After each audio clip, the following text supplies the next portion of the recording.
خودمون، به خاطر خواهر مادر خودمون داریم با مردم پسرها رو بزنین، پسرها رو بزنین، دنبال دختر. تا اینکه یه آدمی یه شب تصمیم میگیره بیاد هرچی از دهنش در میاد به من بگه، آخرش هم که یه عذرخواهی آبکی از منم که عذرخواهی نکرده. سلام، به کانال شایعه خوش اومدین.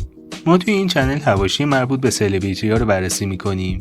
اگر شما هم دوست دارین اخبار و شایعات روز ایران رو بشنوید، به کانال ما بپیوندید. چند روزی از حواشی سیمین و آیسان میگذره. هیچکس فکرشو نمیکرد که انقدر طول بکشه. تا همینجا ما 3 ویدیو درباره این موضوع ساختیم، ولی به نظر میاد قراره امروز این داستان تموم بشه. البته امیدوارم. از این موضوع اطلاعی ندارید، مختصر بگم که همه از این ویدیو شروع شد. ما دبی زندگی میکنیم، با پول یه شب تفریح یه هفته میریم سفر. ما دبی زندگی میکنیم، میایم سفر که پول سیف کنیم. ما دبی زندگی میکنیم، تابستونا میریم سفر. ما دبی زندگی میکنیم، تابستونا میایم روسیه. آیسان حرفایی به این دختر میزنه که همه رو ناراحت میکنه، ولی اون بعدش اومد از مردم عذرخواهی کرد، همه به جز سیمین. حالا سیمین دوباره استوری گذاشته و میگه من ازش شکایت کردم و منتظرم وکیلا کارهای خودشون رو انجام بدن. بعد توی تلگرام دی ام هایی از طرف فنای آیسان میذاره. اینجور که معلومه مردم از اون بیشتر از آیسان عصبانی هن. پس میاد و در طی یک استوری حرفایی میزنه. استوری قبلی منشان ادیت کنم بذارم به خاطر محدودیت هایی که اینستاگرام داره و این یه گوشه ای از پیامایی که من دارم میگیرم، با اینکه خیلی معتقدن که خب نظرخواهی کرده. اصلا کاری با ساید افکتاش روی زندگی من و خطراتی که هست ندارم. من شانس آوردم اینجا دارم زندگی میکنم، کسی نمیتونه به من فحش بده، نمیتونه کسی بلای سر من بیاره، ولی هستش این خطرها دیگه. نمیتونم دیگه برگردم ایران، خانوادم و کلی مسئله دیگه، به خاطر اینکه یه آدمی یه شب تصمیم میگیره بیاد هرچی از دهنش در میاد به من بگه، آخرش هم که یه عذرخواهی آبکی از منم که عذرخواهی نکرده عملا. و الان شما به من بگین عذرخواهی های تاثیرگذار بوده؟ موضوع که شنیدم اصلا گفتم من نگید که چی گفته و چه حرفی زده و اینا، ولی خیلی ناراحت بودم. ولی آدم بی‌ریشه‌ای بوده که اینطور حرف زده، هر چی گفته الان. و راستشو بخوام بهتون بگم، نمیدونید که من این روزا، این 2 روزی که گذشت چقدر احساس شکست کردم. آیسان ولی میاد و از مردم میخواد که به زنها بی احترامی نکنن. بعد داشتی دوباره میگم به روی مادرم الان که واجه یه مودی هستم، حقیقت زن انسان بیگناهیه. مرگ قدیر بی احترامی نکنین. مرگ من، اگر من قدیر رو کفن بکنن بی احترامی نکنین. اون میاد و میگه اشتباه کردم و در برابر کسایی که حتی توهین هم کردن سکوت کنین. پس برای آخرین بار میگم، برای آخرین بار تو رو قرآن برادرای من، خواهرای من گوش کنین. من اشتباه کرده بودم. پس اگر من دوست داری نمیخوای من برگردم موادی بشم، خدایی احترام بذارین. یارو اگه 2 روزم 1000 تا حرفم زد، قلب گل فقط بفرستین. فهمیدی چی شد؟ بد بود دی. کار کیری که آدم میکنه با آدم دهن وا بکنه بگه آقا من اشتباه کردم، نباید این حرف میزدم. ما به خاطر خودمون، به خاطر خواهر مادر خودمون داریم با مردم پسرها رو بزنین، پسرها رو بزنین، دنبال دختر میرن، اونا رو بزنین، چشمش اونا رو بکنین همه رو. فهمیدی؟ ما اینا برای مهسا امینی دادیم. چه حرفی بود زدی آیسان؟ ای کیرم تو دهنت کثافتی گو.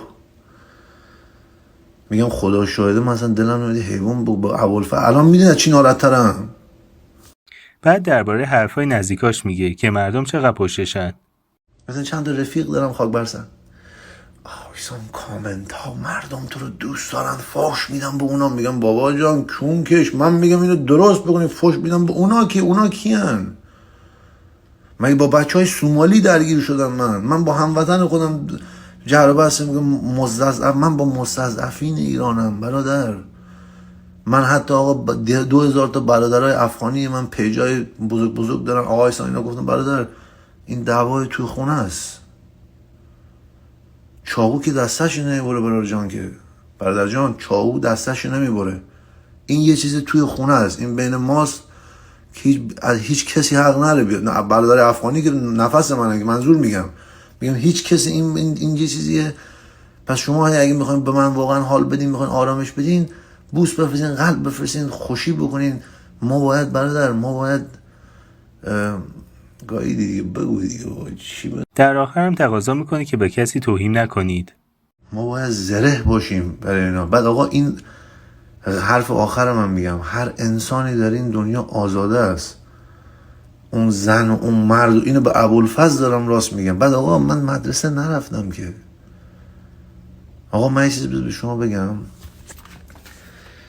من یک نفر رو الان اندازه حاجی دوست دارم، اسمش از سینا ولی الله، یک انسان کامل، برادر تنی من. یعنی سینا به من فردا صبح به گاهیسان با رقص بندری بزنی، من فکر نمی کنم بگم سینا با آهنگ یا بی آهنگ.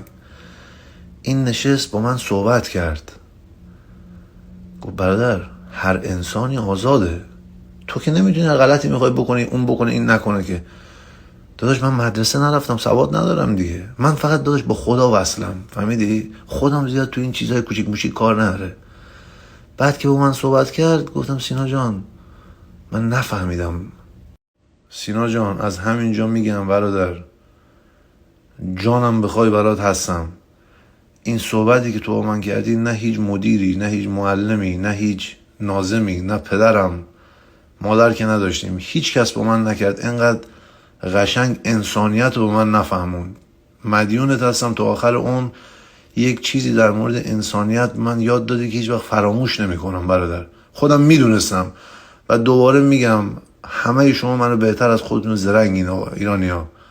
میدونین که من اصلا میدونین من چه قلب صافی دارم. خود من با فیلم گریه میافتم، با جلوی دختر خارجی نمیتونم فیلم نگاه بکنم، غمگین بینم باشه گریه میکنم، خدا شاهده. بعد اینا بول میگیرن، بعد اینا فکر میکنم من ضعیفم، فهمیدی؟ اینا از من بول میگیرن، اون دخترها از من بول میگیرن. آره پس من به مرگ قدیر، مرگ من هر چی گفتم فقط قلب و گل. فدای شما، خداحافظ. با این وجود سیمین کار خودشو کرده. اون از آیسان به پلیس آمریکا شکایت کرده. اون نوشته من انقدر حالم بده توانایی جلو دوربین اومدن رو ندارم.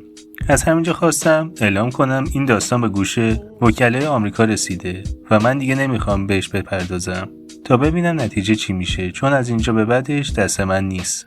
دیروزم گفتیم که بعضی از بلاگرهای تو به شروع به حمایت از سیمین میکنن، پس احتمالاً کسی بین اونا بوده که این شکایت رو کرده. حالا باید صبر کردید که این موضوع تموم شده است یا باز هم ادامه داره. نظر شما چیه؟ توی کامنت ها برامون بنویسید.